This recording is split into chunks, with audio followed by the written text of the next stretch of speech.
seja bem-vindo, bem-vinda. Está começando o podcast Rádio Ciência, popularização da pesquisa na região do Alto Solimões, criado para difundir, atualizar e informar a sociedade da região sobre ciência, pesquisa, tecnologia e inovação. Eu sou Kátia Franco e neste episódio vamos falar sobre infâncias, arte e formação de professores. A professora Josicleia Souza Printes é a nossa convidada de hoje. Ela é graduada em Pedagogia e Artes Visuais, mestre em Educação e doutora em Educação. Professora da Universidade do Estado do Amazonas, no Centro de Estudos Superiores de Tabatinga. Residente e atuante há 3 anos na nossa tríplice fronteira do Alto Solimões. Seja muito bem-vinda, professora Josicleia.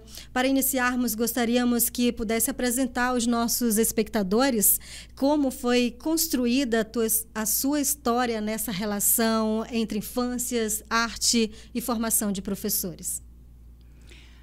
Obrigada, Kátia. É um prazer estar aqui no podcast. Essa história começa no meu aniversário de 15 anos. Terminando ali o ensino fundamental, o antigo 8º ano, eu estava em dúvida se eu faria magistério ou química. Eu fico sempre pensando que caminhos eu teria tomado se tivesse ido para o ETFAM, ainda era ETFAM na época, para cursar química. Mas a docência falou mais alto e eu optei pelo Instituto de Educação do Amazonas, né? Prestei a seleção e ingressei no ano de 1999 para cursar magistério. Logo em seguida, eu ingressei no curso de Pedagogia da Universidade Federal do Amazonas e eu vi que a docência era algo que eu queria construir como carreira para a minha vida, que era isso mesmo que eu gostava de estudar. Como eu já tinha o diploma de magistério, eu levei toda a graduação, os 4 anos de graduação, mais 1 ano de complemento de habilitação, trabalhando. Então, eu ia para a graduação, eu ia para a UFAM pela manhã e trabalhava numa escola particular à tarde. E trabalhando com crianças de 3 e 4 anos, né? Crianças público da educação infantil, que é a nossa primeira etapa da educação básica. E foi trabalhando com crianças que eu fui percebendo que eu sabia muito pouco sobre como ensinar crianças, como organizar o tempo, o espaço e os materiais para que as crianças aprendam e se desenvolvam. Então, por conta dessas inquietações, e até porque na época o curso de graduação, tanto o curso de magistério do Instituto de Educação como o curso de graduação em Pedagogia da Universidade Federal do Amazonas habilitavam o magistério de 1ª a 4ª série. Sim. Então, tudo o que a gente estudava era para trabalhar com crianças de 7, né, a 10 anos. E eu estava ali com um público de crianças de 3 e 4 anos. Então, eu comecei a sentir necessidade de que eu precisava estudar mais para eu aprender como ser uma professora melhor com as crianças pequenas, as crianças da primeira infância. E foi nesse movimento que eu submeti a pesquisa ao mestrado e eu entrei com uma proposta de trabalhar. Eu sabia que eu queria pesquisar a educação infantil, mas é um universo muito amplo, né? São 2 etapas, são 2 fases dentro da etapa, né? A fase creche, a fase pré-escola. A fase creche são os bebês de 0 a 3 anos, a fase pré-escola são as crianças de 4 e 5 anos. E um universo muito grande de processos em desenvolvimento. Então, eu decidi que eu queria entender como é que funcionava o desenvolvimento da linguagem. Mas ainda é um universo muito amplo. E aí, em contato com a professora que virou, então, minha orientadora, a querida professora Antônia Lima, que eu mando um beijo, ela trabalhava nessa época com a narrativa da Vitória Régia. E aí eu fui pensando que se trabalhasse narrativa, seria muito interessante levar esse universo da literatura infantil, entender como que a presença da literatura infantil dentro das salas, na relação entre as professoras e as crianças, contribuíam para o desenvolvimento da linguagem oral e escrita das crianças de 4 e 5 anos na pré-escola. Mas ainda assim a literatura infantil é um campo muito extenso, e aí a gente delimitou no processo da pesquisa, a gente foi percebendo que as crianças conheciam muito mais a Branca de Neve, a Chapeuzinho Vermelho, que a Vitória Régia, que a Cobra Grande, que a História do Boto. E aí a gente decidiu, junto com a orientadora, que nós trabalharíamos as narrativas indígenas daqui da região, as narrativas amazônicas. E aí começa aí no mestrado esse processo de ter uma relação com a arte, com a literatura na formação de professores. Nós ficamos em uma escola na Zona Sul de Manaus, a pesquisa que durou quase um ano de acompanhamento do trabalho da professora. E aí, nesse processo, eu já trabalhava na CEMED, trabalhava na SEDUC e via como que a arte ia se entrelaçando na minha experiência, nos meus processos formativos como aluna ainda da graduação. E depois que eu concluí, como aluna do mestrado, e depois que eu concluí o mestrado, eu tive a oportunidade de trabalhar numa graduação numa faculdade particular. E aí eu vi que esse era realmente o caminho que eu queria construir para a minha vida, decidi que a docência era o caminho que eu queria traçar como meta, como objetivo profissional, e por conta disso eu tentei o doutorado 4 anos depois, e aí comecei a pesquisar uma outra área da formação da linguagem das crianças, que é o desenho. Né? Como que as crianças usam o desenho como uma linguagem expressiva e como que nós, na escola, professores, precisamos organizar os espaços e as condições para que essa linguagem, de fato, seja acessível para a criança, para que ela possa, de fato, usar o desenho como uma linguagem. E aí, nesse processo, eu vendo que eu precisava conhecer um pouco mais sobre artes, eu entrei no curso de artes, já finalizando o doutorado em 2018, eu fiz o Enem em 2017 e voltei para a faculdade para fazer outra graduação, que eu comecei em 2018 e terminei agora, ano passado, em 2022, já aqui em Tabatinga. Ok, professora. Fale mais para a gente sobre suas pesquisas, então. Que relação você construiu entre a pesquisa, não é, do mestrado e do doutorado? Elas conversam entre si? Sim, elas conversam. Primeiramente, elas foram realizadas no mesmo PPG, né, que é o Programa de Pós-Graduação em Educação da Universidade Federal do Amazonas, na linha de formação de professores. As duas pesquisas tiveram como campo escolas de educação infantil. Né? A primeira foi na Zona Sul de Manaus, a segunda na Zona Leste de Manaus. O doutorado, como ele é um tempo maior de pesquisa, fiquei 1 ano e meio na escola, acompanhando o trabalho que os professores faziam relacionado à arte e ao desenvolvimento específico do desenho. E elas discutem, ambas as pesquisas discutem como que as linguagens são formadas na primeira infância. Então, eu tinha interesse em entender como que nós, professores de educação infantil, agimos ao planejar as nossas ações na escola para contribuir para o desenvolvimento da fala, da escrita e, no doutorado, a expressão por meio do desenho. Então, antes da criança escrever, ela desenha. Né? E como que nós, professores, podemos conduzir esse processo de maneira que ele se torne uma linguagem para a criança e não apenas um recurso que a gente usa porque falta 15 minutos para liberar o tempo e aí a gente dá uma folha para a criança desenhar porque ela fica ocupada com aquilo. Então, como que a gente traz essa linguagem, que é a mãe de todas as artes, né? Estudando no curso de artes visuais, a gente começa a ter essa compreensão que o desenho está na origem de todas as outras artes visuais.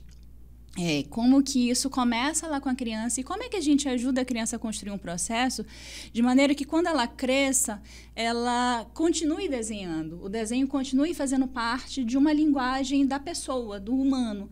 Porque é comum que a gente cresça e a gente não desenhe mais, a gente não cante, a gente não dance, a gente não toca nenhum instrumento. Então, por que na escola a gente limita tanto o desenvolvimento das linguagens, a fala e a escrita? Enquanto existem muitas outras que a gente poderia... Não precisa que ninguém saia músico, ator, compositor da escola, mas a gente sente falta porque acaba que a gente cresce e não tem todas as linguagens disponíveis para a gente usar como expressão. Professora Jucicleia, por que a UEA e em Tabatinga? Quando eu concluí o doutorado, em 2018, o objetivo, né, de ter entrado no doutorado era seguir carreira docente no ensino superior, mas eu tinha um plano mais a longo prazo, porque os processos para o ensino superior são processos demorados, muito concorridos, né? Então exigia um tempo de planejamento, de preparação. Mas, no entanto, a gente viu como que a educação foi tratada, né, no governo anterior, especialmente o ensino superior. E aí eu entendi que eu não tinha esse tempo a longo prazo, né? Que se surgisse oportunidades de abertura de concurso, era preciso que eu, então, investisse. E aí abriu esse concurso da UEA para Tefé e Tabatinga. E Tefé eu já conhecia alguns interiores pelo Plano Nacional de Formação de Professores, o PAFOR. né? Já tinha ido para alguns interiores, conhecia Tefé, inclusive, e abriu para Tefé e Tabatinga. Tabatinga eu não conhecia, nunca tinha vindo para o Alto Solimões, mas quando abriu Tabatinga, abriu a disciplina de Infâncias, Educação Infantil e Ensino, que era tudo que eu vinha construindo ao longo desses anos de pesquisa. Então, eu entendi que era a chance, que era a vaga que eu deveria investir, concorrer. Eu nunca tinha, até então, tentado o concurso para o interior, mas por ter passado por esses municípios, né, do interior do Amazonas, e a gente enfrenta dificuldade de distância, de locomoção, de comunicação. A gente tem um problema ainda de difícil acesso em relação à internet nos interiores, mas eu fui vendo que era possível lidar com contornar essas questões e morar no interior. E aí, quando abriu o concurso, eu me inscrevi para cá, para Tabatinga, e quando saiu o resultado, eu fiquei muito feliz, né? Mas era uma mistura de alegria, era uma alegria eufórica que misturava alegria e medo, porque as pessoas... Tabatinga tem uma fama de cidade violenta, de cidade que paira uma insegurança, e eu não conhecia, mas, como diz o Guimarães Rosa, a gente precisa ter coragem, né? O que a vida espera da gente é coragem. E aí eu vim com filhos, família, gato, colocamos tudo num barco e viemos já para conhecer a cidade, ficar e morar. Quando a gente chegou aqui, nós tomamos posse, essa turma que entrou nesse concurso, nós chegamos na metade do ano de 2020. Então, ainda não tinha vacina, né? Estava começando a segunda onda da pandemia, com várias ameaças do aeroporto fechar. E foi muito difícil esse começo de estar em contato com os alunos apenas por meio das telas, né? A gente não se conhecia, não se via, a gente só conhecia o outro pela foto, pela gravação de vídeo, e só conhecia a voz do outro por áudios de WhatsApp, porque era o que dava para funcionar aqui em Tabatinga nesse processo de aula remota. Não dava para montar Google Classroom, não dava para usar o AVA da UEA, porque a internet aqui não suportava. Então, o que dava era para a gente se comunicar via WhatsApp, né? E a gente ficou um longo processo, né? 2 períodos, os alunos caminhando com todas as dificuldades, a gente seguindo nessa relação via tela, até que vieram as vacinas, né? A gente foi voltando aos poucos com todas as normas de segurança, e as coisas foram começando a melhorar, né? Depois que a gente pôde se encontrar presencialmente, porque eu acho que nada supera a arte do encontro. Então, a partir do momento que a gente foi podendo se encontrar, né? No meu caso, as coisas foram ficando mais assentadas, as coisas foram ficando mais organizadas, assim, tanto fisicamente como emocionalmente. A gente vai conhecendo mais a cidade, a gente vai se adaptando melhor. E à medida que as vacinas chegaram e a gente pôde se encontrar presencialmente, e as coisas foram retomando aos poucos, aí isso tudo foi dando um novo contorno, e a gente foi conseguindo se organizar melhor, tanto na cidade quanto no trabalho na universidade. Sim. Como você, professora, enxerga o impacto, né, dessa trajetória sobre a atuação docente hoje aqui e em uma universidade do interior do estado, né, em uma região de fronteira? Como eu falei no começo, esse trabalho remoto não consegui ir muito além do que a nossa conexão permitia. Então, eu sentia muita falta de estar junto com os alunos, de poder construir coisas com eles, e que a gente era limitado pela nossa conexão e pelo aquilo que eles conseguiam baixar com a internet que é disponibilizada nos dados móveis da cidade. Naquele momento, eu também estava aluna do curso de artes, como eu também estava em aula remota do curso de artes, e eu entendia bem o que os alunos estavam passando naquele processo, né? Porque eu também estava passando por esse processo de não conseguir acompanhar as aulas, de não conseguir ouvir o que o professor estava falando, de não conseguir baixar o material porque era muito pesado. Então, à medida que as coisas foram melhorando em termos da pandemia, que a gente pôde começar a se encontrar, a gente começou alguns processos de estabelecer, né, a partir desses encontros, relações construtivas que se desdobravam naquilo que a gente discutia teoricamente. Então, a gente começou a poder ir para as escolas, né? E aquilo que a gente discutia sobre educação infantil, eles conseguiam ver na escola, lá no Botinho, na creche Vovó Júlia, para quem vai meu abraço, as professoras, as diretoras que sempre nos acolhem quando a gente faz propostas de trabalho onde os alunos estejam nas escolas, vivenciando o cotidiano com as professoras e as crianças. E uma coisa que para mim foi nova aqui nesse processo da fronteira, em Tabatinga especificamente, foi, além da questão fronteiriça, de a gente conviver com outros povos, outros idiomas, foi o fato de eu ter ministrado algumas disciplinas no curso de Pedagogia Intercultural Indígena, que isso abriu um universo para mim, porque eu só trabalhava com crianças urbanas, né, das escolas urbanas. Então, no momento que a gente chega aqui, conhece a turma de Pedagogia Intercultural, conhece as escolas do Maria Sul, inclusive uma escola de educação infantil, né, que funciona com crianças, para crianças de 3 a 5 anos. E começa a aprender com os alunos as experiências da aldeia, de como eles lidam, como eles educam as crianças.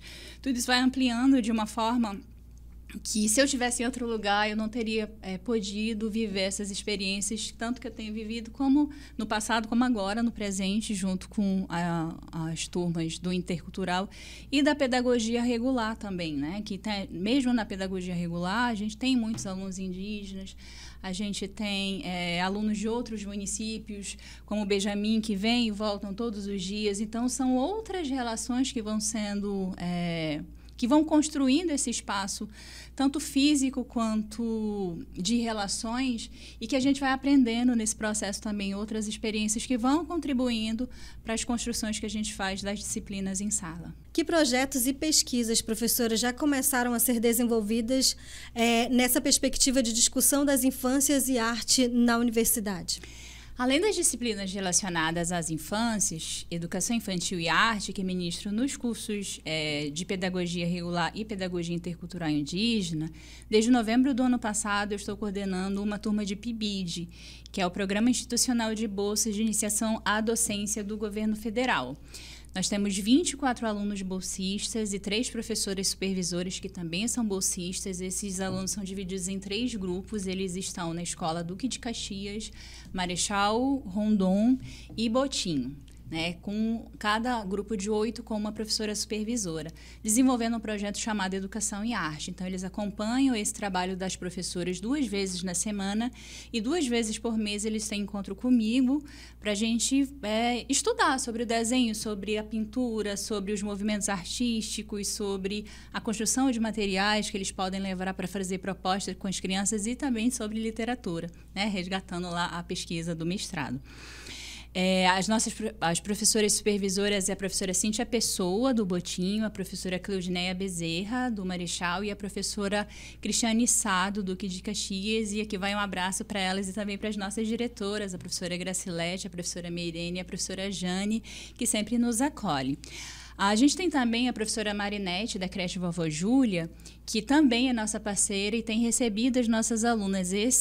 Nesse segundo semestre agora, nós começamos 2 pesquisas de PAIC, que é o Programa de Apoio à Iniciação Científica, com 2 alunas bolsistas. A Luísa, que vai pesquisar sobre a dança, um projeto de dança que tem na creche, quais os impactos de uma criança de 2 e 3 anos, né, num processo de desenvolvimento da dança como linguagem, e a Débora, que vai pesquisar artistas mulheres da América Latina e como que as obras dessas artistas podem ser apresentadas para as crianças, para os bebês e crianças pequenas na creche, a partir de propostas que são pensadas para essa faixa etária junto com as professoras. Nós também temos, na orientação de TCC, temáticas que são relacionadas à infância, à arte e à formação de professores. A gente tem a Brenda, que está pesquisando mediação literária na creche, a Jadna, que está pesquisando sobre literatura infantil negra, com representatividade negra, e a Juliette, que pesquisa sobre literatura infantil com representatividade indígena, autores indígenas, com temáticas indígenas. A gente tem uma aluna que é de São Paulo, que está pesquisando sobre o cordão africano, né, esse movimento cultural da cidade de São Paulo de Olivença. A Cíntia, que trabalha sobre acolhimento na creche. A Lucilene, que está pesquisando sobre formação em arte para o professor dos anos iniciais. Qual é a formação que nós, pedagogos, recebemos para sermos professores de arte das crianças do 1º ao 5º ano. A Daiane, que está pesquisando sobre o teatro nos anos iniciais do ensino fundamental. E, por último, a Juliane, que está pesquisando sobre arte na infância, que, inclusive, acabou de defender a sua pesquisa como pesquisadora do PAIC. Que legal, hein, professora? Para a gente finalizar aqui a nossa conversa, a nossa entrevista, professora, quais os planos para o futuro? São planos a médio, curto e longo prazo, né? Então, a gente tem... na extensão, a gente acabou de aprovar a UEA mudou o formato da extensão dela esse ano, e aí ela abriu um edital onde a gente podia concorrer para programas e projetos. Eu concorri a um programa de mediação literária que vai ter duração de 2 anos. A gente tem 10 alunos bolsistas que vão trabalhar nas escolas com contação de história. Eles vão para as escolas, a gente ainda vai definir quais as escolas que são, e esses projetos, os 3 projetos que compõem o programa, vai ser sobre literatura infantil negra, literatura infantil indígena e um projeto que a gente chama Pé de Livro, que é para os alunos irem para a praça ler para as crianças nos finais de semana. Então, porque a extensão é essa ampliação das ações da universidade para a comunidade. E aí, por meio desse programa que a gente conseguiu aprovar no edital da UEA, nós vamos ter os 10 alunos que vão receber por 24 meses bolsas para desenvolver esse projeto de mediação literária. Recentemente, nós aprovamos o LabInFap, que é o Laboratório de Infâncias, Artes e Formação de Professores, no nosso colegiado de pedagogia. E a intenção é que ele seja um espaço onde a gente possa contribuir tanto para a formação inicial dos nossos alunos e estudantes, quanto para os professores que já estão trabalhando, né, com a formação continuada, que tanto pode acontecer na universidade como nas escolas onde elas atuam, e a gente criar essa rede, esse laço entre a formação inicial, na graduação, sim, e a formação continuada das professores que já atuam nas redes. Então, a gente fica à disposição das redes municipais e estaduais que trabalham com a educação infantil e com os anos iniciais do ensino fundamental, porque esse é o sentido da universidade, né? Contribuir e para construir essa universidade que a gente sonha, que está junto da comunidade, que é próxima, que é aberta e que cria essas conexões junto com as escolas, já que a gente está falando de formação de professores, que é a especificidade da UEA aqui em Tabatinga. Sim. Professora Josicleia, muito obrigada pela ótima entrevista aqui no nosso podcast Rádio Ciência. Obrigada. Eu que agradeço. Acompanhe os episódios do podcast Rádio Ciência na página pactas.org e também no canal do YouTube Rádio Ciência, no Instagram e no Facebook. E no nosso próximo podcast vamos falar sobre atividades de pesquisas desenvolvidas pelo Núcleo de Estudos Socioambientais da Amazônia. Obrigada pela sua atenção e até o próximo podcast Rádio Ciência.